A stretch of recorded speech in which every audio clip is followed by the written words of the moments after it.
Welcome. Baruch atah Adonai Eloheinu melech haolam asher kitshanu b'mitzvotav v'tzivanu la'asok b'divrei Torah. Amen. And I'm going to share the screen. Okay, let's do that. Let's see how we can do that. Okay.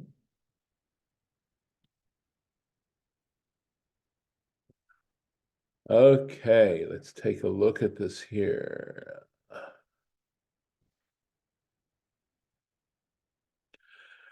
Okay, so we are actually right here where we're talking about the creation of the luminaries and how God says that they should be as luminaries in the firmament of the heavens and to cast light on the earth.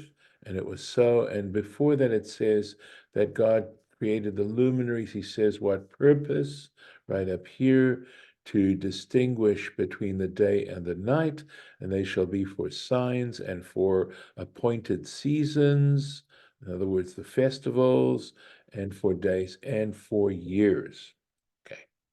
So in our previous comments, we have said that essentially the moon is used to calculate the festivals, but the way the lunar months are calculated is also through the sun and the sunset and according to those days. So the question is now, what about the years, ושנים, right? Mikan remes, he says from here there is an allusion. It's not a direct statement, but it's sort of an allusion. Shemavarchin alachama bitkufata, that one makes a blessing over the sun at its moment to kufata. Here means that he's going to explain exactly what that means. All right, so let's take a look. And this is Nun, section Nun, here, right here. Tkufat machzor hachama.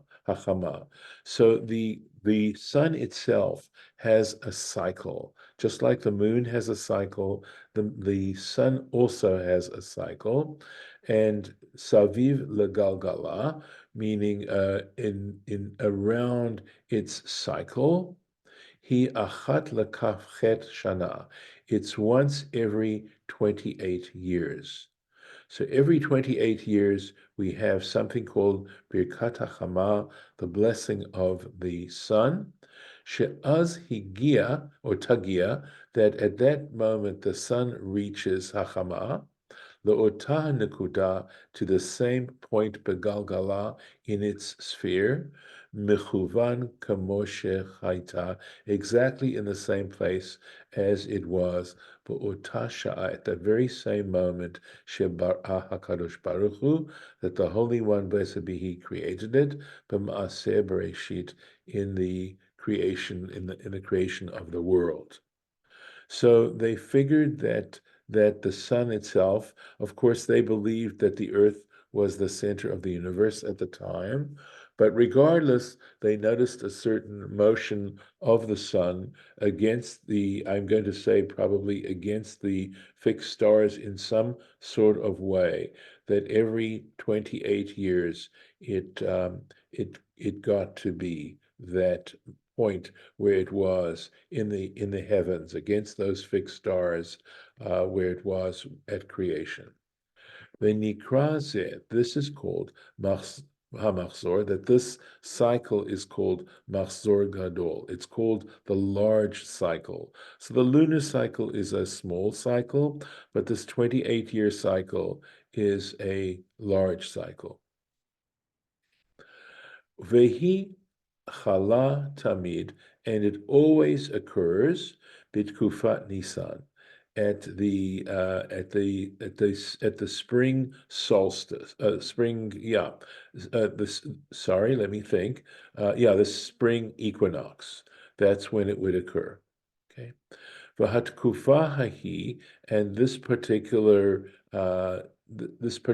moment, this particular time, Tahul La'olam Ba'otah Shana, and it occurs forever, Ba'otah Shana, at that in that year, betchilat yom revi'i bashavua, that in that year it always occurs on Wednesday in the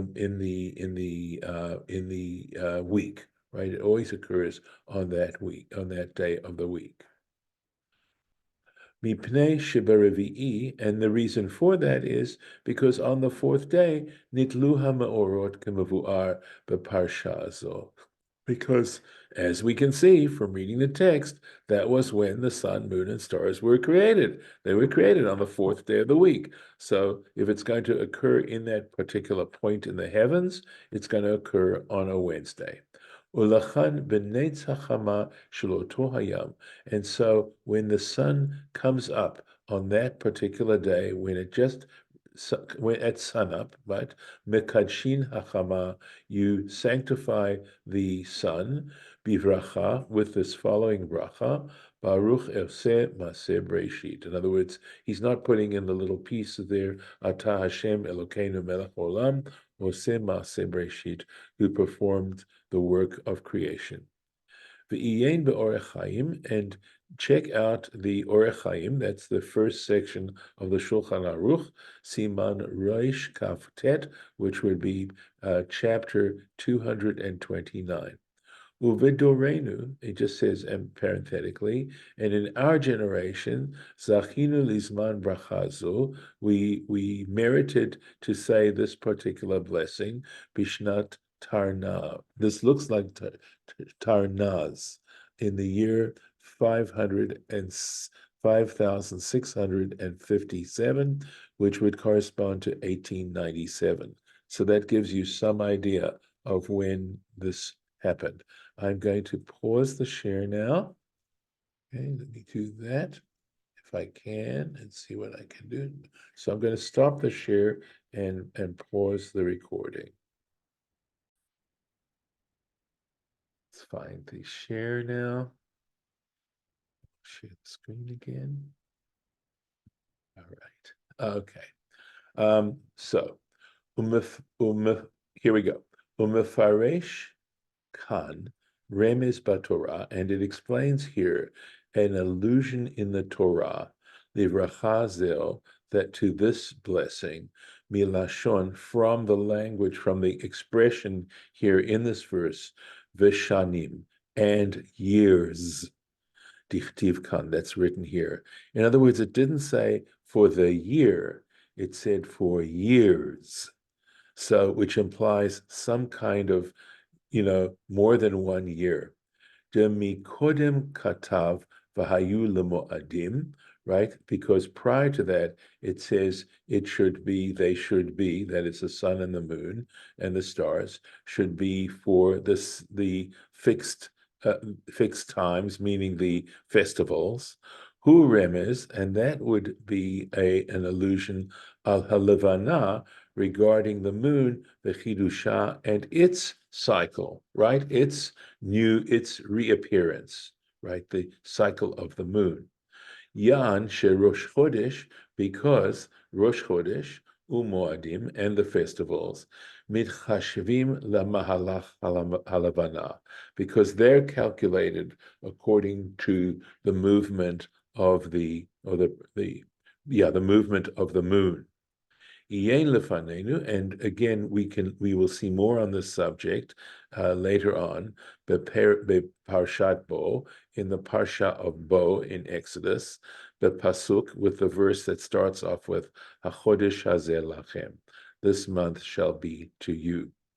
Veshuv katav, and again, it's written vishanim, that it says and years, remez lachama, and that would be an allusion for the sun, shemachazeret begalgala, that it completes its cycle, mimeshech shanim, the shanim, from 1 year to the next, kemuvuar, as has been explained.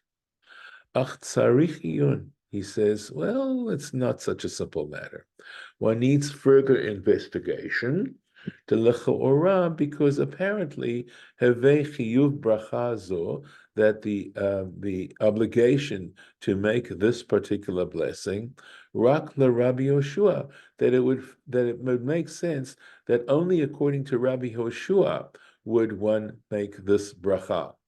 Disfirale, why? And remember, because the point he's making is that there's a disagreement between Rabbi Yoshua and Rabbi Eliezer. Rabbi Yoshua believes that the world was created in Nisan, and that's of course when the sun appears at this particular spot. And Rabbi Eliezer says the world was created in Tishrei. So since he's saying that the sun it occurs at its original spot in Tishrei, and it only happens in Nisan, wouldn't this blessing, that the obligation to make this blessing, only be according to Rabbi Yoshua's opinion? Desfira, why? Because he holds, and this is found in Rosh Hashanah, the tractate Rosh Hashanah, page 11a, Benisan Nivra Ha'olam, that the world was created in Nisan. V'lo Rabbi Eliezer, and he doesn't hold like Rabbi Eliezer, the Betishrei Nivra, who says that the world was created in Tishrei, 6 months, either earlier or later. Uvarai tazu stamahi. And he says this, but what's interesting is that the source that gives this Birkat HaChamah, if we look at it, right? Well, this is right here. There's no rabbi associated with it. That's when it says stama. Stama means it's a source that isn't attributed to any particular rabbi. Ulefize, and because of this, mikan, this would be ra'aya lema shekatvu hatosafot, that this would be a proof for the Tosafot to say that that's the place in Nisan where the sun occurs at its original spot. Baruch Hashanah Kaf Zayin, in Tractate Rosh Hashanah, page 27a, and this is the Tosafot. Remember, these are Rashi's grandchildren who very often argue with their grandpa, but basically develop the halacha, or develop the ideas of the halacha in new kinds of ways. So page 27a is where we find this Tosafot, Dishtei Hadeot Emot, that both Rabbi Yoshua and Rabbi Eliezer are actually telling the truth. They both are correct. How do we harmonize this? Well, we had it before, and we'll just repeat it here. V'hainu, and that is to say, Shebetishrei Allah b'machshava, that God considered creating the world, had an idea to create the world in Tishrei. Lehib arot, I think it's lehib arot, to create it. V'lo nivra ad Nisan. However, it wasn't actually created. In other words, the actual creation took place 6 months later. Ye'uyan sham, so he says, look it up over there. Ubema shekatuvnu la'el, and also you can check out what we wrote above, the pasuk Yud Aleph, and with regards to verse 11, Ot Mem Daled, and this is like the footnote 44 Mem Daled, and that's what he has to say about that. Okay, next verse. Let's go on. Vayas Elohim et shnei ha'ma'orot hagdolim, says God made the two great lights. Et ha'ma'or hagadol, the greater light, we'd have to say, the mamshelet hayom, to govern the day. Ve'et ha'ma'or hakaton, and the smaller light, the mamshelet halayla, to govern the night. Ve'et ha'kochavim, and the stars. This is a famous interpretation. Shnei hamorot hagdolim. So it says the two great lights. Rabbi Shimon ben Pazi Rami. So here, of course, this is not a stama. We have a rabbi to whom this statement, the following statement will be attributed. Rabbi Shimon ben Pazi, Rami means he took two verses that appeared to contradict each other, or two sources that contradict one another. So what's the one source? Kativ et shnei hamaorot hagdolim. It says the two great lights. Ukativ et hamaor hagadol ve'et hamaor hakaton. But then it goes on to say the great light and the lesser light, the small light. So either they were two, and usually if it says shnei, it means that they were identical, right? That's the idea of putting in the number two, because if we just see a plurality, we figure the smallest plurality, which is two. So what the word shnei adds is that they're of equal magnitude, they're of equal value, etc., that they're identical. So we have this contradiction, this apparent contradiction. Here's the explanation. Ama yareach lifnei HaKadosh Baruch Hu. The moon said before God, it came and brought a case to God. Ribono shel olam, master of the universe. V'chi efshar lishnei melachim sheyishtamshu beketer echad. Is it possible for two kings to make use of one crown, or that they should serve under one crown? How's that possible? Amar la, and he said to the moon, God said to the moon, Lechi um'ati atzmech. If that's what you're saying, then you yourself go and make yourself smaller, so that the sun will have the major crown. The sun will have the crown. So obviously, this is a very literary interpretation of this verse here. But I think it's significant to say that if you're going to come and make corrections, then make sure that you correct yourself first. Right. This is from Chulin, the tractate Chulin, page 60 on the B side of the page. Ne'ensha. So basically what happened was the moon was punished al hak shekinah bigdolat hachama, because she was expressing jealousy on the large size of the sun. V'ratzta la'amod be'erech gavoha mimena. And in fact, she wanted to have greater value than the sun.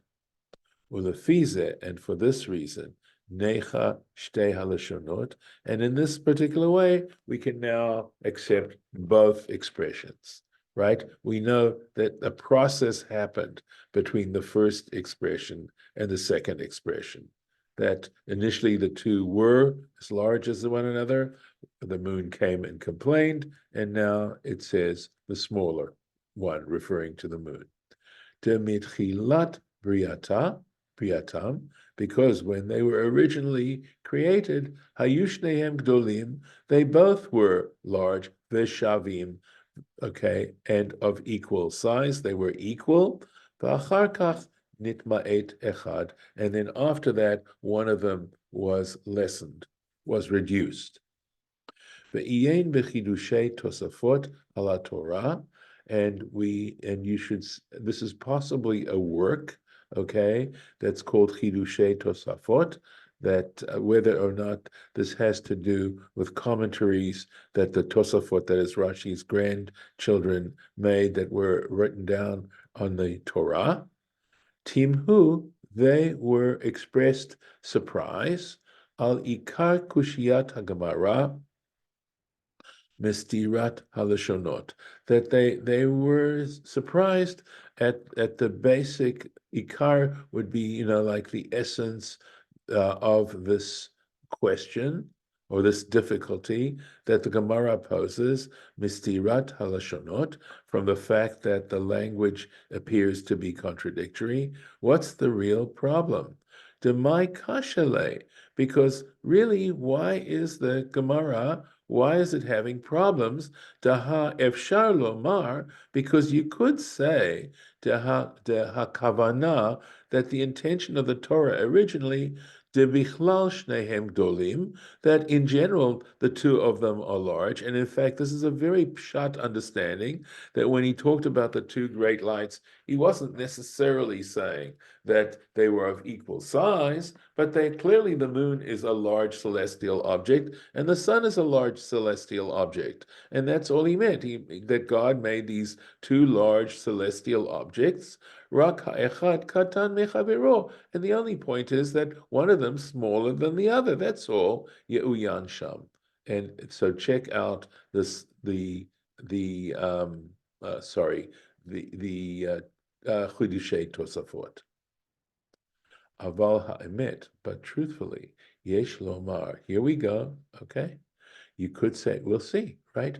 As I explained, you could say yesh lomar dahadiyuk meduyak ma'od. I've already given you answer to this question here, right? And saying there really isn't a problem.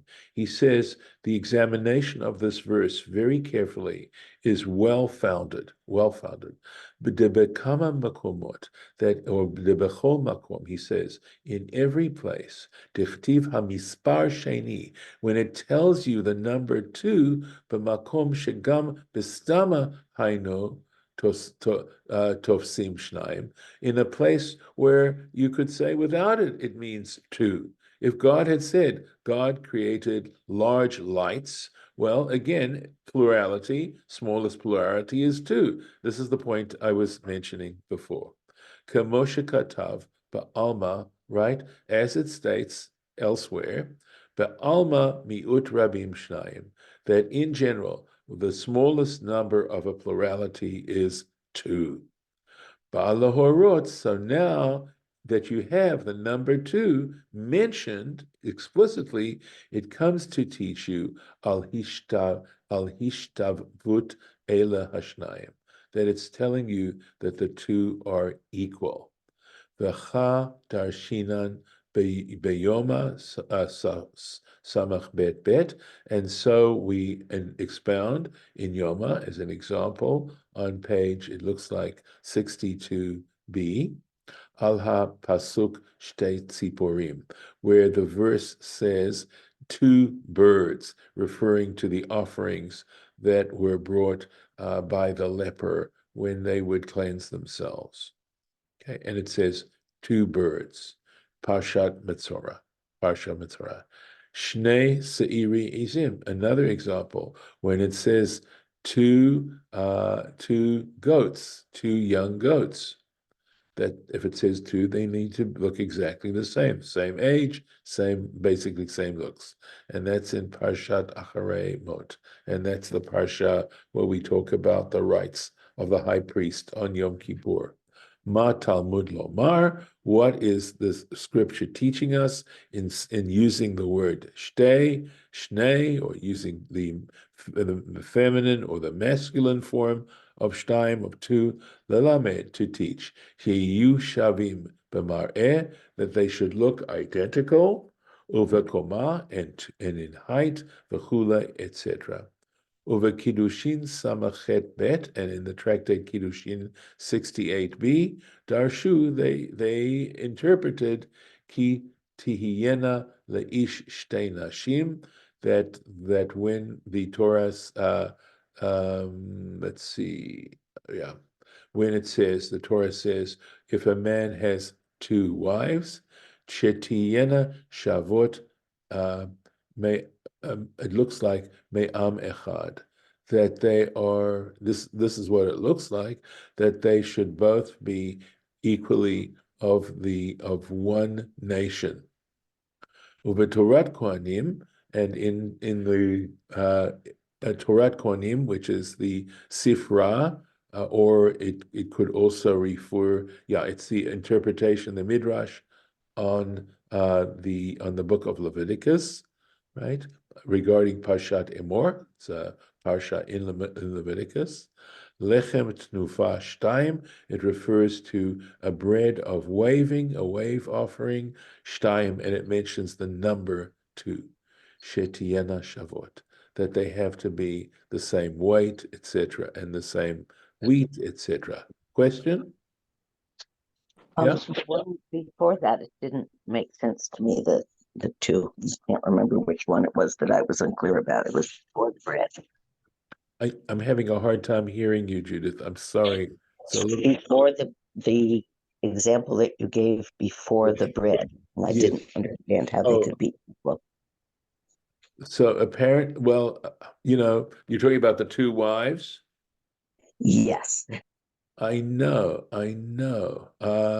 But it looks like I me. mean, they have to be sisters, or does it mean that No, no, you have to value them the same, or what? yes, I know. It's a great question. Me'am echad is what it looks like. In other words, does it mean from the same tribe if it talks about that?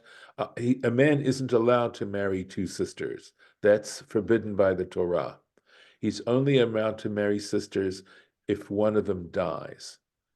If the wife he marries dies, then he can marry her sister. But he can't even divorce the one and then marry the other sister. According to the Torah, that is forbidden. So Wait. How did they get to there from Rachel and Leah? that's a famous question. Well, what happened was, of course, that was before the Torah was given. It's only after the Torah was given that these laws came into place. And that's it's a wonderful question, and believe me, people have asked that question, and I think that's the best answer I can give you, is the fact that this was before the Torah. The Jewish people did not exist as a people at that particular time. And we also know that I'm not sure that this is a factor in the answer to your question, but we know that Jacob's intention was to marry Rachel, and he was given Leah first. It's possible that had he been given Rachel, Leah could not have become his wife. It's possible. But we know that Laban tricked him and gave him Leah to begin with, and he had consummated the marriage. So the best answer simply is saying that Jacob lived before the Jewish people were given the Torah at Mount Sinai. Okay? I want to give you a chance to respond if you want to. Okay. Okay, thank you. I Okay. wanted. Good. Good. So again, we have lechem tnufa shtayim, the bread of waving, two of them, shetiyena shavut. V'harbe kaina. There are lots of such examples.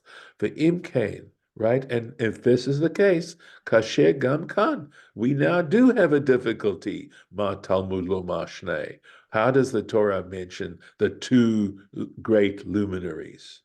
Al kain mora shishnehem shavim. So al porchacha. Perforce, you're forced to conclude that they had to be identical.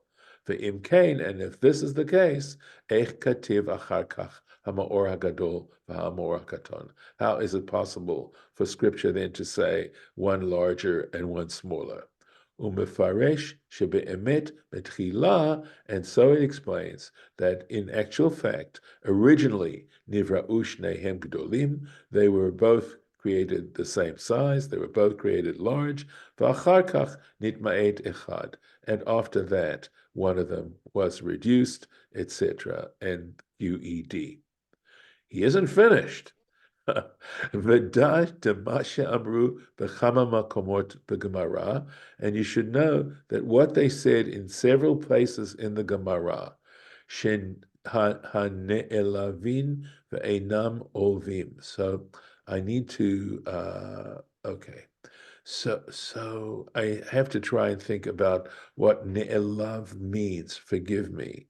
I prepared, and for some reason, I didn't write down a translation.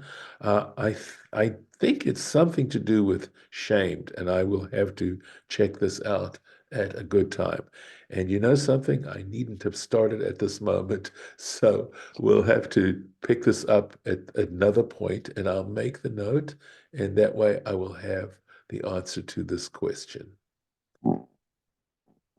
So here we go. Whoop, sorry. Okay, let's try this. Okay, there we are. And I'm going to stop the share and the recording too. Thank you.